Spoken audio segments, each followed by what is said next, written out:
নমস্কার বন্ধুগণ, চলে এলাম একটা ছোট্ট শর্ট ভিডিও নিয়ে তোমাদের সামনে। এই যে দেখতে পাচ্ছ, লিপস্টিক কিনেছি।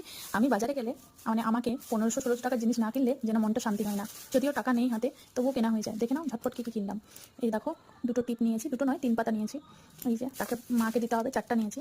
এই ছোটো সাইজেরটা আমি পরবো, বড় সাইজেরগুলো মাকে দেবো। এরপর নিয়েছি ব্লু হেভেনের কম্প্যাক্ট পাউডার একটা, দেখে নাও। এটা কিন্তু শুনেছি খুব ভালো একটা কাজ করে, তোমাদের সাথে শেয়ার করবো রিভিউ। আচ্ছা, নেল পলিশ নিয়েছি 3টে, দেখে নাও। একটা গ্লিটার, একটা রেড আর একটা এরকম আকাশি কালারের। দুটো পলা নিয়েছি। একটা মেডিমেক্সের ফেস ওয়াশ নিয়েছি, এটা আমি একজনকে গিফট করবো তার জন্য। আচ্ছা, একটা লিপস্টিক নিয়েছি, এটা হচ্ছে কি আকরাক্সি নাকি একটা ব্র্যান্ড, যাই হোক রেড কালার লিপস্টিক, খুব ভালো। আচ্ছা, এরপর নিয়েছি এই দুটো রিং, দেখে নাও। খুবই ভালো লাগলো আমার রিংগুলো, ডেলি ওয়ার পরার জন্য নিয়েছি। আচ্ছা, একটা নিয়েছি হার, দেখে নাও। এটা কিন্তু সিটি গোল্ডের। কোনটা কত প্রাইস তোমরা কমেন্ট করবে, আমি জানিয়ে দেবো। আচ্ছা, এরপর নিয়েছি দুটো চুড়ি, এই যে দেখতে পাচ্ছ, চুড়িটাও খুব পছন্দের, দেখে নাও। এই যে এরপর কি নিয়েছি, আর এই যে কানেরটা নিয়েছি, কানেরটাও খুব ভালো, অ্যাফোর্ডেবলের মধ্যে। তো চলো, কেমন লাগলো?